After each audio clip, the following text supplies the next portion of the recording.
میں بھی زیادہ ٹائم نہ لے کم وقت میں آپ کے سامنے جو آیت میں نے منتخب کی اس کے اوپر مجلس پڑھتا ہوں. مومنین کرام، یہ ایک ایصال ثواب کی مجلس ہے اور دنیا میں ایصال ثواب کا ذریعہ ہے صرف اور صرف مجلس حسین کو نہیں بنایا گیا ہے.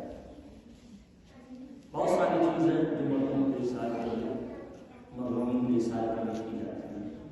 مثال کے طور پر غریبوں کو کھانا کھلا کے اس کا ثواب ایصال کر دیا جاتا ہے. کبھی کبھی مسجد میں یا مقام میں کوئی چیز دے کے مرحوم کو ایصال کر دیا جاتا ہے. کبھی کبھی غریبوں کی مدد کر کے مرحوم کو ایصال کر دیا جاتا ہے. لیکن عجیب و غریب معاملہ ہے، اگر شیعوں میں کوئی مر جائے اور اس سے کہا جائے کہ بھیا مجلس ہی کیوں کر رہا ہے،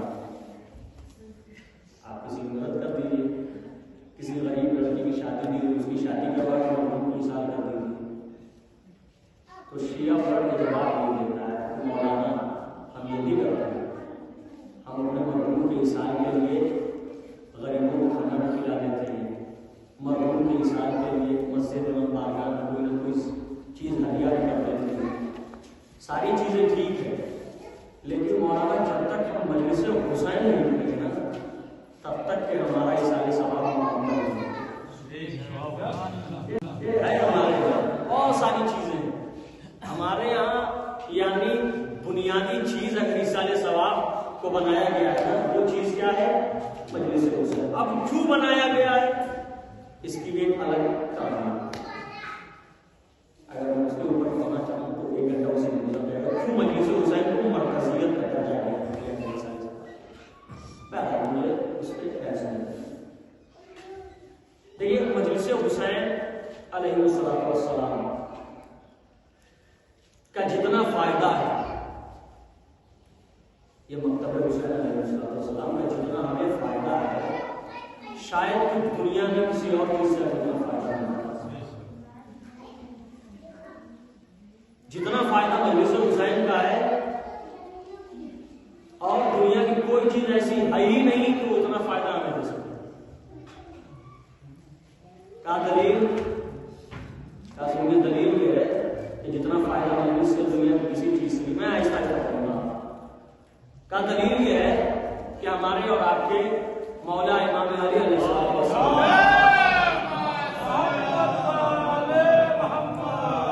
کا ارشاد گرامی ہے کہ لیس الیتیم الذی قد مات والدہ. ہمارے یتیم کی تعریف کیا ہے؟ یتیم کسے کہتے ہیں؟ جس بچے کا باپ مر جائے یا بچی کا باپ مر جائے تو اسے کیا کہتے ہیں؟ یتیم کہتے ہیں. لیکن مولا اس کے برعکس کہہ رہے ہیں. ہم لوگوں نے اپنی درسیات کی کتاب میں پڑھا شعر ہے. مولا نے کہا لیس الیتیم الذی قد مات والدہ، یتیم وہ نہیں ہے کہ جس کا باپ مر جائے. ہم کیا کہہ رہے ہیں کہ یتیم وہ ہے کہ جس کا باپ مر جائے. مولا کیا کہہ رہے ہیں؟ یتیم وہ نہیں ہے. مولا یتیم کون ہے؟ مولا نے کیا خوبصورت جواب دیا. ہمارے جوان اس چیز سے قسم خدا کے لیے مولا نے پلٹ کے جواب دیا الذی قد مات والدہ لیس الیتیم الذی قد مات والدہ یتیم العلم والادب. یتیم وہ نہیں ہے کہ جس کا باپ مر جائے، بلکہ یتیم وہ ہے کہ جس کے پاس نہ علم ہو نہ ادب.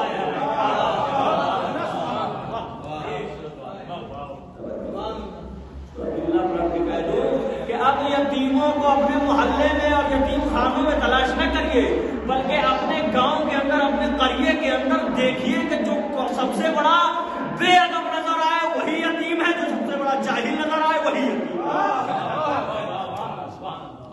اب یتیمی اب لہذا اب تو یہاں تک اگر مولا کی حدیث کو دیکھا جائے تو اب تو ہر باپ پہ فرض ہو گیا ہے. توجہ کریے گا، ہر باپ پر واجب ہو گیا ہے کہ اپنے بیٹے کو چیک کرے کہ اس کا بیٹا یتیم ہے یا یتیم نہیں ہے. خوشی میں نہ رہے کہ میں زندہ ہوں تو میرا بیٹا یتیم نہیں ہے. ارے مولا نے کہا اگر آپ کا بیٹا جاہل ہے تو کیا ہے؟ یتیم ہے. آپ کا بیٹا بد اخلاق ہے، بزرگوں کا احترام نہیں کرتا ہے، مولا کی نظر میں کیا ہے؟ لیس الیتیم الذی قد مات والدہ، یتیم العلم والادب. یتیم وہ نہیں ہے کہ جس کا باپ مر جائے، یتیم وہ ہے کہ جس کے پاس نہ علم ہو نہ ادب ہو. ہمارے بزرگان بڑا شکایت کرتے ہیں آج کل کے ماحول میں کہ مولانا پہلے کے بچے بڑے غلط تھے، اب کے بچوں میں وہ بات نہیں. اکثر اب کے بچے بزرگوں کا احترام نہیں جانتے. کیا مطلب؟ یعنی بزرگوں کے سامنے بد اخلاقی سے پیش آتے ہیں، یعنی بزرگوں کا خوف نہیں ہے ان کے دلوں میں، یعنی بزرگوں کو دیکھتے ہیں اور شوق سے کھڑے ہو کے سگریٹ پیتے ہیں، بزرگوں کو دیکھتے ہیں شوق سے پھاڑ کے گٹکا کھاتے ہیں. تو میں کہوں گا بزرگوں سے کہ بزرگ آپ پریشان نہ ہوا کریے، یہ چوراہے پر کھڑا ہو کے سگریٹ نہیں پی رہا آپ کے مسجد کے سامنے، یہ چوراہے پر کھڑا ہو کے گٹکا نہیں کھا رہا آپ کے سامنے، بلکہ اپنی یتیمی کا اعلان کر رہا ہے کہ میں سب سے بڑا یتیم ہوں. یتیمی کا اعلان کر رہا ہے. گاؤں میں تھا، 10ویں کلاس میں پڑھتا تھا، چچا ملتے تھے ان کو بھی سلام کرتا تھا، پھوپھا ملتے تھے تو ان کو بھی سلام کر دیتا تھا، خالو ملتے تھے ان کو بھی سلام کر دیتا تھا. گاؤں سے چلا گیا شہر، وہاں پڑھائی مکمل کی، نوکری پا گیا، جاب کرنے لگا، ڈاکٹر بن گیا، آئی ایس بن گیا، پی سی ایس بن گیا. اب وہاں سے پھر گاؤں آ گیا ہے تو اب انتظار کر رہا ہے کہ چچا اسے سلام کرے، خالو اسے سلام کرے، پھوپھا اسے سلام کرے. کیوں؟ کیونکہ اپنے عہدے کا غرور ہے، اپنے عہدے کا غرور ہے. تو اس سے کہہ دیجئے غرور اپنے پاس رکھیے گا. آپ گاؤں میں تھے تو یتیم نہیں تھے، اب جب پڑھ کے آئے ہیں تو یتیم بن کے آئے.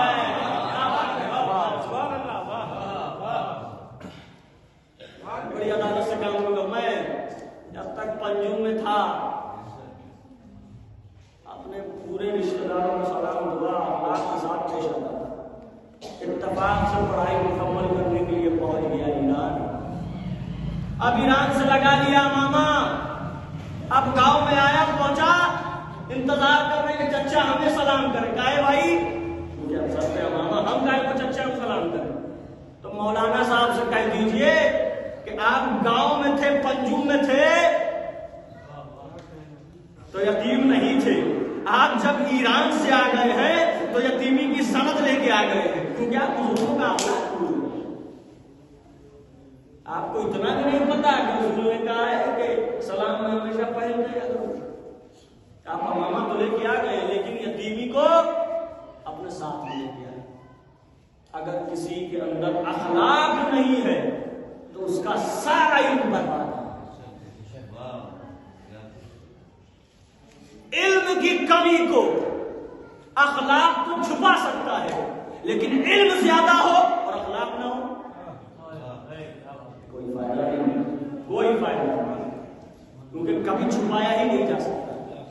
علم آ گیا، عہدہ پا گئے، غروریت آ گئی، اللہ کی نظر میں آپ یتیم ہیں. لیس الیتیم الذی قد مات والدہ، یتیم العلم والادب. یتیم وہ نہیں ہے کہ جس کا باپ مر گیا، یتیم وہ ہے کہ جس کے پاس نہ علم ہو. توجہ، میں نے کہا کہ مجلس حسین کا فائدہ کیا ہے؟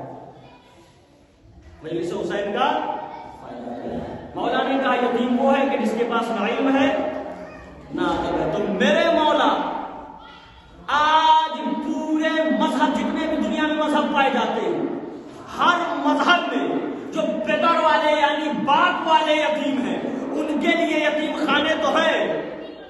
چلے جائیے ہندو میں، وہاں بھی یتیم خانے ملیں گے. مجوسیوں میں چلے جائیے، بدر والے یتیم ان کے لیے یتیم خانے موجود ہیں. تو ہر مذہب میں یتیم خانے، جو بدر والے یتیم ہیں ان کے لیے تو یتیم خانے موجود ہیں. لیکن مولا وہ والے یتیم کدھر جائے جن کے پاس نہ علم ہے نہ ادب ہے؟ یتیمان ادب کہاں جائے؟ یتیمان علم کہاں جائے؟ تو میرے مولا نے ارشاد فرمایا گھبراؤ نہیں، میری بیٹی زینب مجلس کی بنیاد رکھے گی اور رکھنے کے بعد دنیا کو بتائے گی